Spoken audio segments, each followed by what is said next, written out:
I did not expect it to be so good. Alright, without any hesitation, let's just jump right into it. When it comes to ingredients, we are going to use steak. This is around 200 grams. Then we have some optional cream cheese for those of you who tolerate dairy, or in my case, I have to work tomorrow, so I just wanted to treat myself with some cream cheese. I'm using the one from Kerrygold. It is the most natural cream cheese I could find here in the Netherlands. Doesn't have any additives. Next up, we're going to use a bit of bacon. Mine is already pre-cooked to the crispiness of my desiredness. Then I am going to add, I'm going to use around a tablespoon of this bacon fat. You can use butter instead if you do tolerate dairy. And you are most likely wondering what's with this. So this is bone broth. And this is the reason why I am making the soup today. Because yesterday I was wondering where the heck are these cupcake molds. Before we get to preparing the things, I'm just going to pop this into a small cup. I am aiming for around 300 milliliters, or maybe like I don't know if it's 2 cups of bone broth, but that's kind of what I'm aiming for.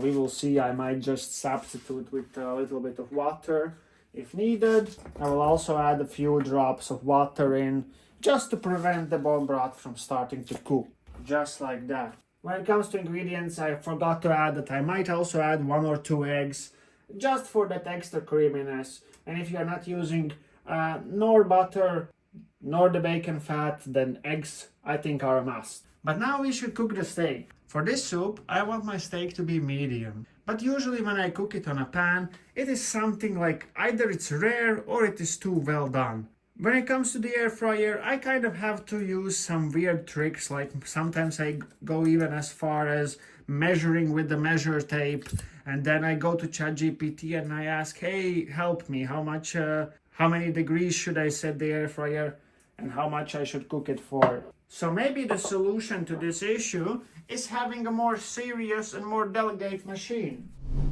A machine like this air fryer from Tastee.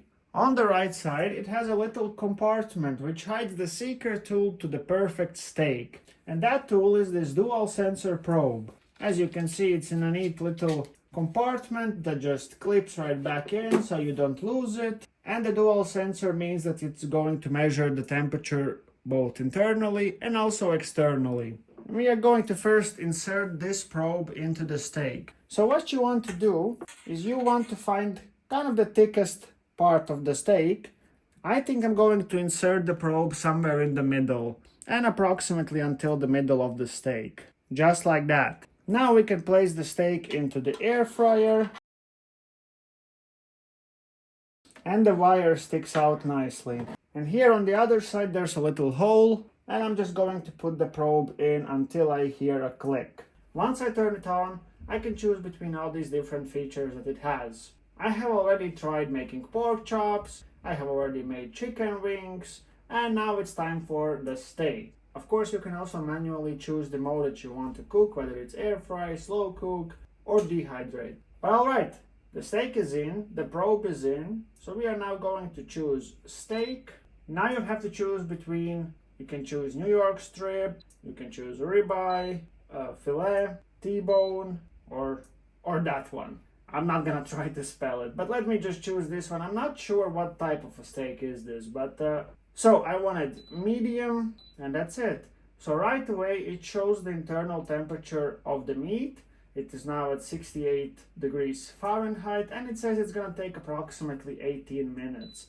I can also nicely switch to Celsius, and right off the bat it is very, very quiet. So first, what I wanted to say is that first it kind of determines what is going to be needed for this piece of steak to be perfectly cooked, and then it adjusts the fan speed accordingly. That is the smart technology of Tastee.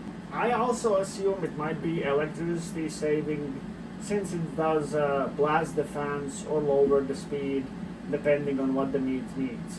While that's cooking, let's check on the broth. Yeah, I'm going to add a bit more. I have like a few more cubes of the broth, so I will just drop it all in.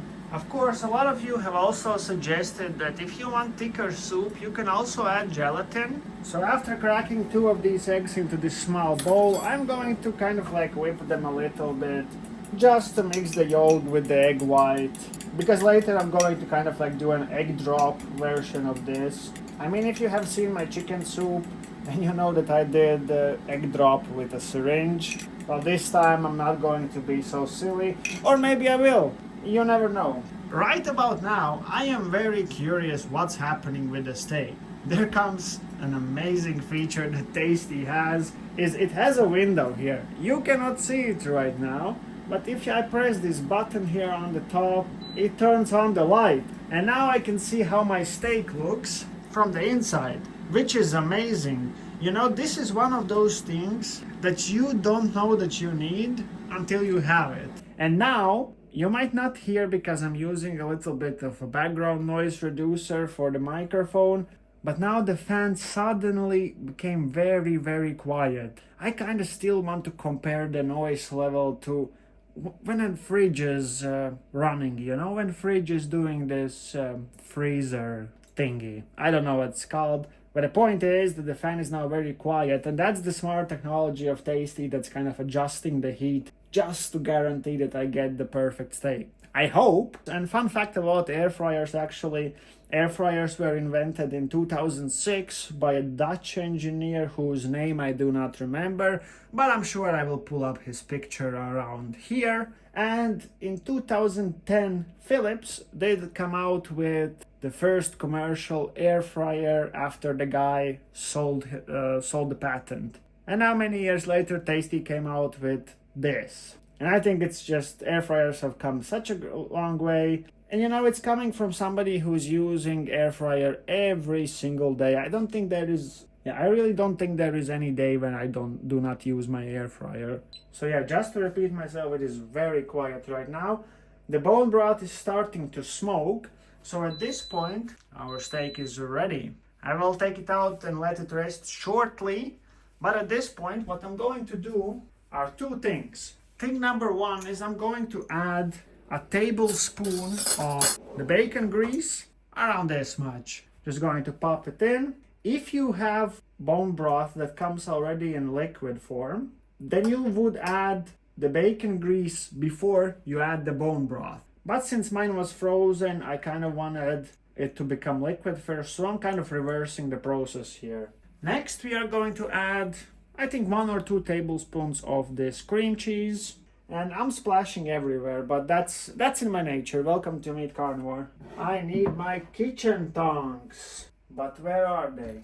Okay, so basically you want to be careful with this cable right here. It does become very hot. I mean, right here where I'm holding it, it's fine. It's very touchable. But like when it's been inside of the air fryer and been cooking at around 200 degrees probably, you don't want to touch that. I guess. I mean, we will test. You know, for the sake of you guys, I will let you know if you can touch it. Should have unplugged it first. Let's see. It's kind of okay. I mean, I do not suggest you to do it, but I will do it. Just take it out, just like this. We'll let it rest for a few minutes. When it comes to cleaning, you do not want to put this in the dishwasher. I mean, in all honesty, I don't know why would you want to put this in the dishwasher. But what you want to do, wipe it off with a damp cloth or even with a paper towel. Just wait for it to cool down first.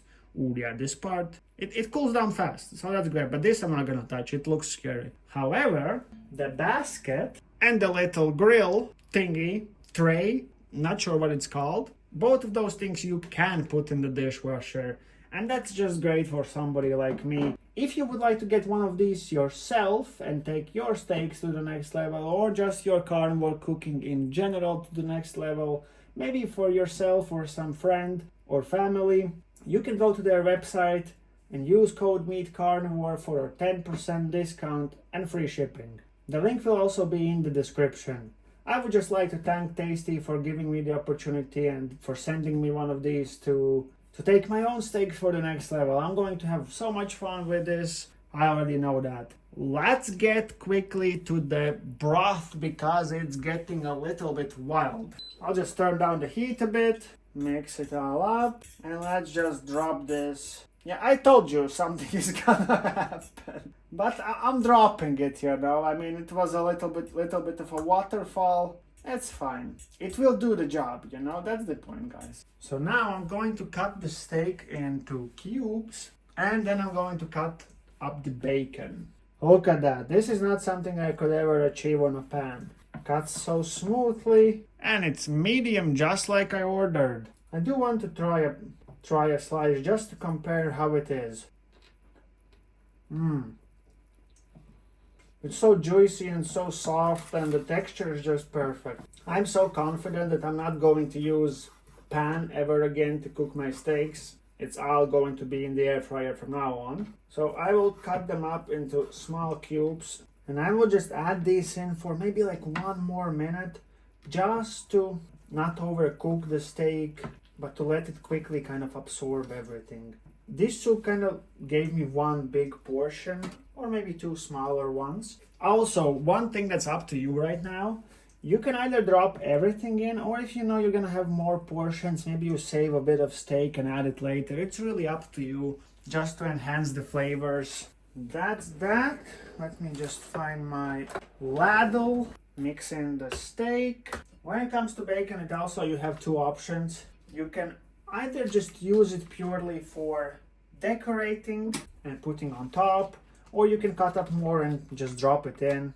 My main goal here is to just decorate, so I will only smash a few pieces up. Maybe not even that much, but I'm also kind of waiting for the air fryer to cool down so I can just pop it in the dishwasher. And of course, afterwards, I will just make it dry with a tablecloth. No, not a tablecloth. With a towel. Tablecloth. Well, you never know with me, you know. I might also do it with a tablecloth. So 2 minutes have passed. Here's my bowl. Alright, and now we're gonna top it off with this bacon. Just like that. Make a nice little tower. Oof, I put my finger in the soup. And again, oh, that's a skill I have. Alright, if you want it to be more creamy, just add in more of that cream cheese or gelatin. It really depends on your own liking. Alright, and now the taste test. It's too hot. Woo!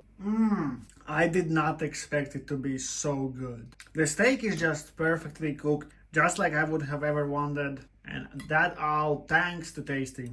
Let me know in the comments if you're going to try out this soup, or maybe something that you would like to add. Thank you so much for watching. Make sure you subscribe if you haven't already. Leave a like, comment, and I'll meet you here next time on Meet Carnivore. Enjoy. Wow, so hot.